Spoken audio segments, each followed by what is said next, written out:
Greetings. Do what thou wilt shall be the whole of the law. I'm Lexi Eve, and today we're jumping back into Liber Alba, Magic Book 4, Magic in Theory and Practice.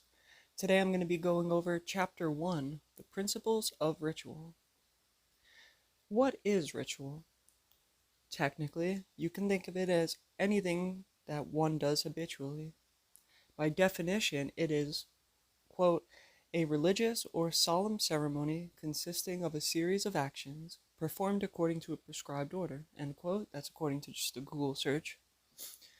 So then for Aleister Crowley, he says in this chapter, quote, there is a single main definition of the object of all magical ritual. It is the uniting of the microcosm with the macrocosm. The supreme and complete ritual is therefore the invocation of the holy guardian angel, or, in the language of mysticism, union with God, end quote. As a quick side note, anything that is not working towards union with God can be considered black magic. That's not necessarily what a black brother is, if you've heard Crowley throw around that term, especially in Magic Without Tears. He talks about the Great White Brotherhood, the Black Brotherhood, and the Yellow School, Yellow Brotherhood. That I will go over in another video. I'm not going to touch on too much today. We're just going to focus on what's in this chapter. So, this invocation of the Holy Guardian Angel, ritual, union with God, this is attainable in 3 manners, as I stated in my video about the HGA, by performing Liber Samekh, or Liber 8 from the 8th Aether in Liber 418, the Vision and the Voice, or by going through the Obermelin operation as outlined in the Sacred Magic of Obermelin the Mage. If you look in the description below, you'll find a link to a video titled My Experience with the HGA musings thereupon. There are, of course, many other rituals we Thelemites perform, such as the lesser and greater rituals of the pentagram and hexagram, for example. But keep in mind that if you are a Thelemite doing such basic rituals as the LBRP, it is only prerequisite that is leading you towards KCHGA. Everything you do should be first aimed towards that end, and after it is attained, you begin climbing higher towards the supernal realm and inevitably Kether. Note that I use the term Obermelin operation above. There is a footnote that addresses this, quote, the difference between these operations is more of a theoretical than of practical importance, end quote. While it is only semantics, I will state my opinion that an operation is merely a set of rituals over a long length of time. If we are doing rituals not towards these ends, it is most certainly black magic. Sometimes, to paraphrase here, we do rituals, say, to heal or acquire something. These are permissible if they are aligned with our true will, which, as magicians, is to ascend to Godhead. So say you are sick and unable to function properly, then a healing ritual is most certainly permissible, as it helps you recover so you could continue the great work. And ritual for money to acquire ritual tools, say to perform Liber 8, can be permissible if you cannot earn the money through other mundane means. But to perform a ritual for money merely out of want to fulfill pleasures that inhibit and distract you from performing the great work, that is black magic. A rigid level of honesty is mandatory. Crowley takes gender into account for performing the great work. Quote, for example, God is above sex, and therefore neither man nor woman as such can be said fully to understand, much less to represent God. It is therefore incumbent on the male magician to cultivate those female virtues in which he is deficient, and this task he must of course accomplish without in any way impairing his virility. It will then be lawful for a magician to invoke Isis, and identify himself with her. If he fail to do this, his apprehension of the universe when he attains samadhi will lack the conception of maternity. The result will be a metaphysical and ethical limitation in the religion which he founds, end quote. So note here, I am not going to rehash my views on gender and occultism in full. For that, see my video that I talk about my transgender journey with Thelema as a guiding star, also in the description below. What I will say is that the Ein Sof contains equal polarities in union. That God, the Kabbalistic zero, is essentially androgynous so far as it is above even the concept of gender. It created Elohim, which mankind is made in the likeness of. Thus, when Adam Kadmon was an idea in the aether, he was dual-gendered originally, hermaphroditic in conception. Eve, being removed from him, made the genders split. But even still, each of these have within them a microcosmic tree of life which contains feminine and masculine aspects. To be a whole and complete being, one must unite the opposing forces within, taking on what qualities of the opposite gender they lack initially to make themselves whole. This must take place at the very least on a spiritual level, if not physical as well. Everyone must do the work of determining what gender they are, what qualities they lack, and then work towards attaining those. You will often see Crowley write about union of opposites. This is often what he is alluding to. Other times, merely ways to control the mind. Nevertheless, this is a part of the great work, and ritual is a magnificent tool to help you achieve it, as the quote above demonstrates. The art of invocation is often a go-to method for attaining some quality or inspiration which is formerly lacking in the magician. You must merely know the mythology of the deity, or the qualities of the planet, zodiac sign, or element, or particular necessities to call a specific entity, based on what offerings may be required. Once you know that Jupiter rules law, government, career/work, and good fortune, you can devise a ritual to acquire something or other under that planet's dominion. Next, Crowley issues a warning as to the dangers of ceremonial magic. Quote, "The danger of ceremonial magic, the subtlest and deepest danger, is this, that the magician will naturally tend to invoke that partial being which most strongly appeals to him, so that his natural excess in that direction will be still further exaggerated. Let him, before beginning this work, endeavor to map out his own being and arrange his invocations in such a way as to redress the balance." End quote. A footnote is written that in Liber 913, Liber D sharp, the methods of fully analyzing this life and achieve full knowledge of the past, thus karma of former incarnations, is available therein. Liber Aleph 2 gives much instructions about introspection and self-knowledge, as does Liber E, and keeping a magical diary, especially if you begin your first diary as a magician, really analyzing your whole life from birth up until you began practicing magic.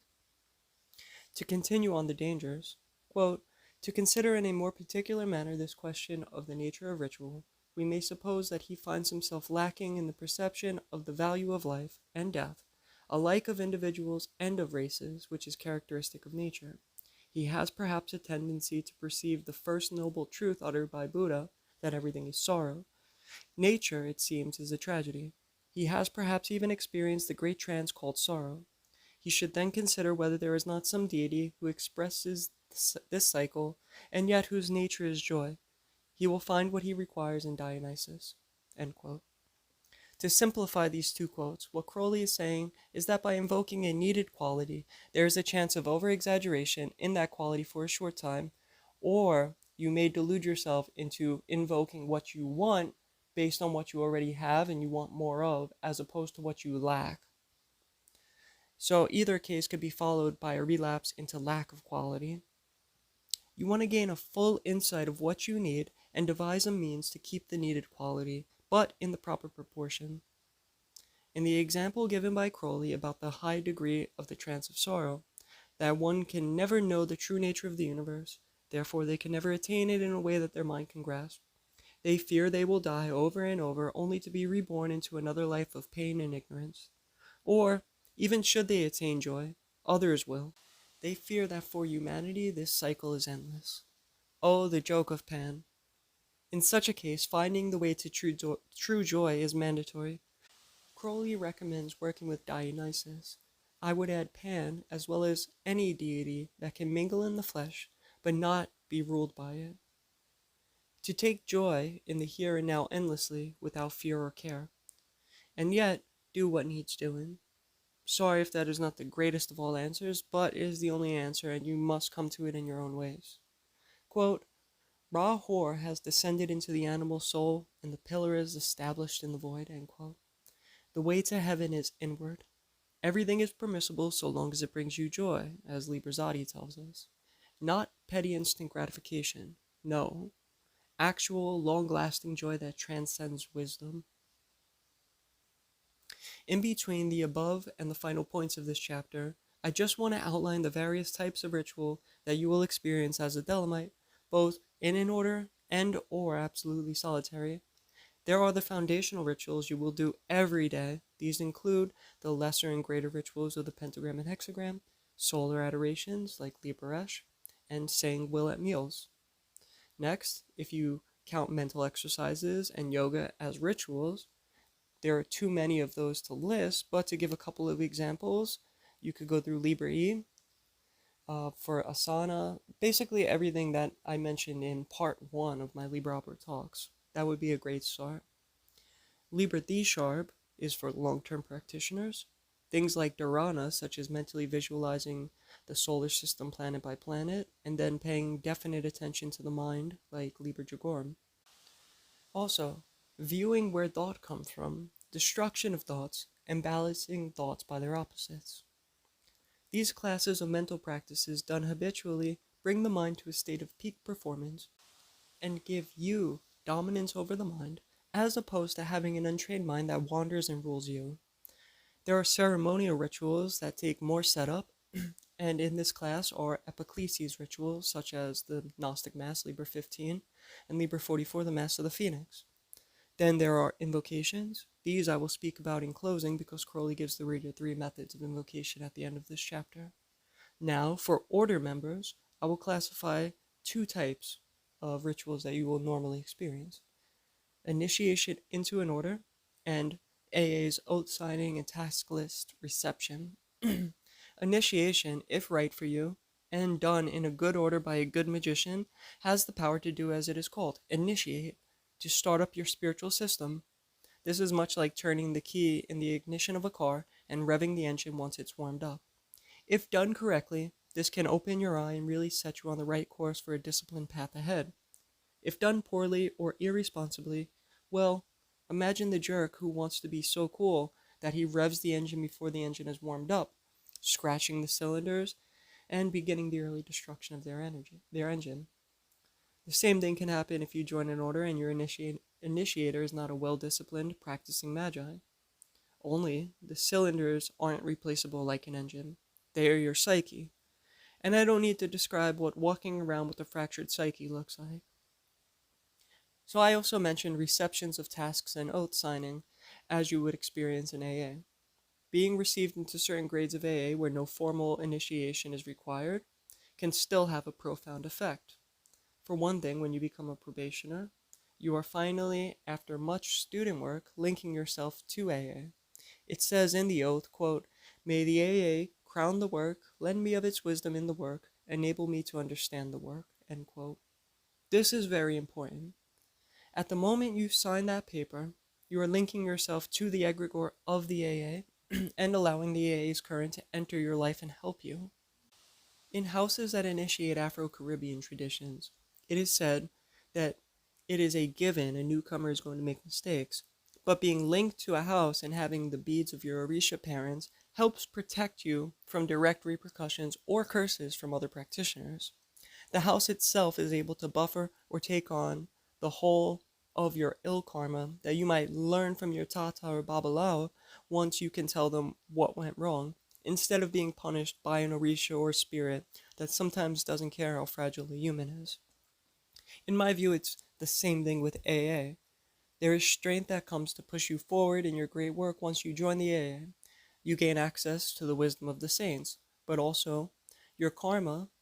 Though it may be sped up to push you forward spiritually, I believe there is a protection that comes from being formally bound to a temple order like AA.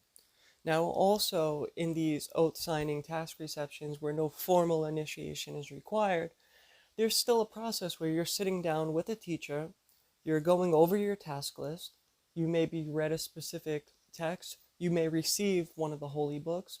There is something profound and ritualistic about that whole setup, even though there's no necessarily invocations or conjurations being performed.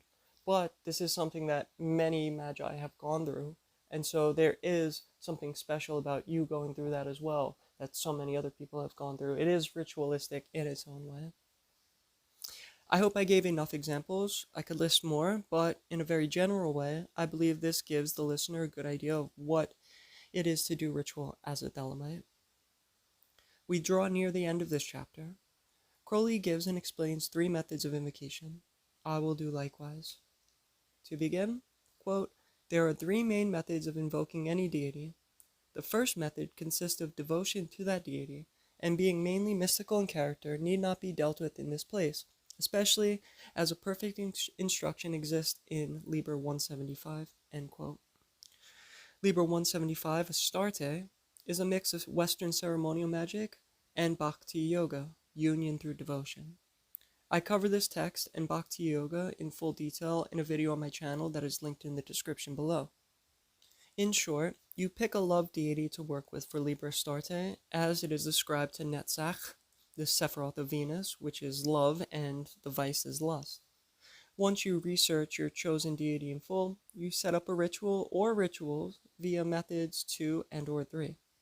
You write an oath and will swear to that deity. You choose a space for an altar that is important to you. See my altar on your screen now. This altar should have an idol and things sacred to the deity to appease it. I see this altar very much like a direct telephone line to that deity when you're using it properly.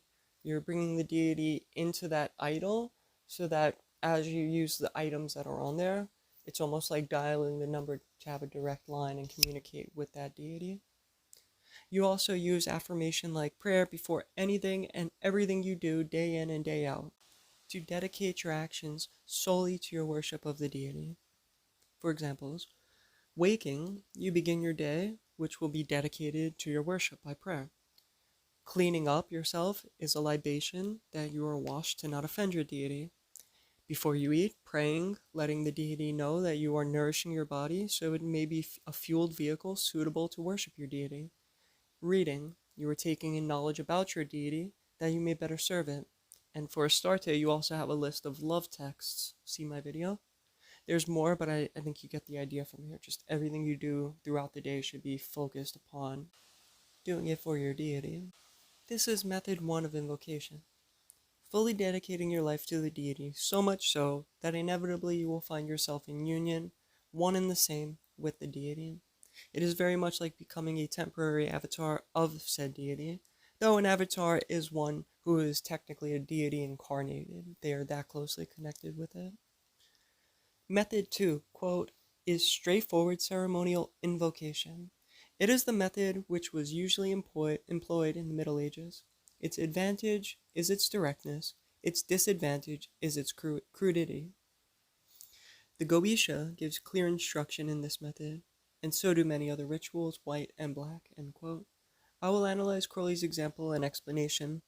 I just want to add that this method is basically invocation by willing the deity to come forth.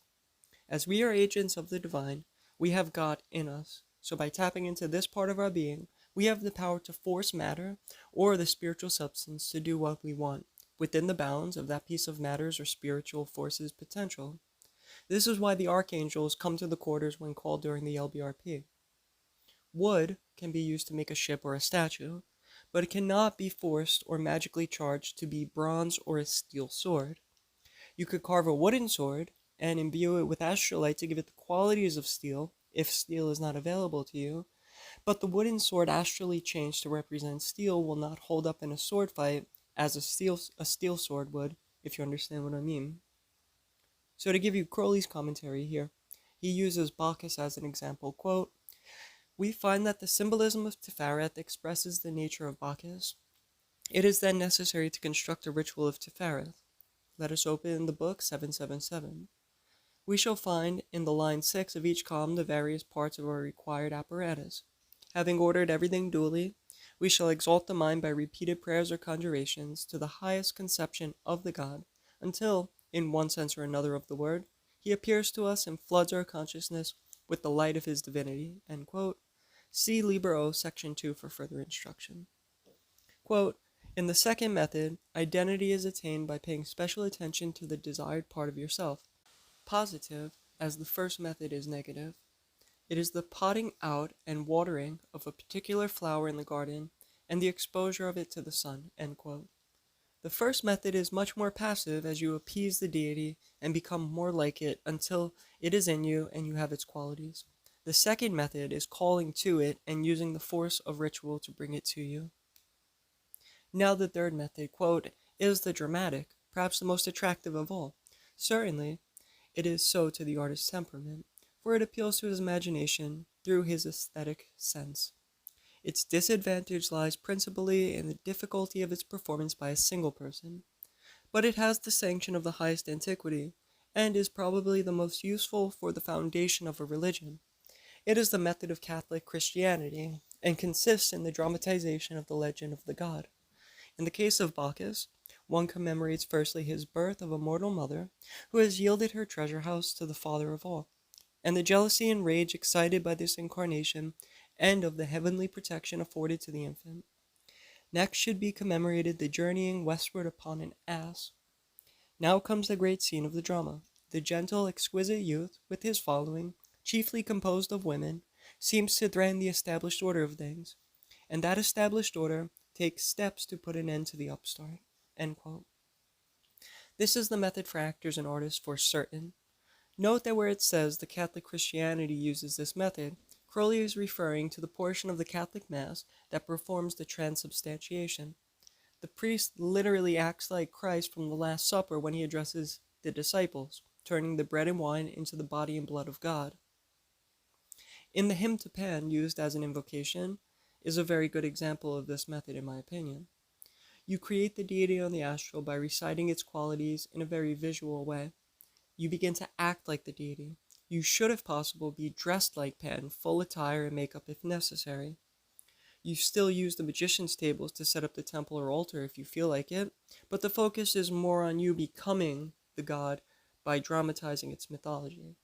After the magician visualizes the deity on the astral plane and is acting like the deity is then brought into the magician, allowing it to control the magician's consciousness. If done correctly, the magician should see their body performing the ritual as if they are in the backseat of a car and the deity has the wheel. Note, in my opinion, this is very different from full-on possession, as the magician can force the entity out at any time. Unlike in Haitian voodoo, when a person is being ridden by an entity, they are gone and completely in a blackout state until the entity chooses to leave and the ceremony is ended. But there is another chapter forthcoming that describes the formula of Yod He Vav He as a method for invocation, so much more will be explained about this in the future. For now, I will finish just with what Crowley has written about the third method. Quote, the magician who wishes to invoke Bacchus by this method must therefore arrange a ceremony in which he takes the part of Bacchus, undergoes all his trials, and emerges triumphant from beyond death. He must, however, be warned against mistaking the symbolism.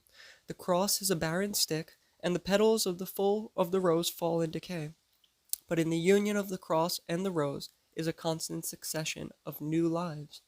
Without this union, and without this death of the individual, the cycle would be broken. End quote.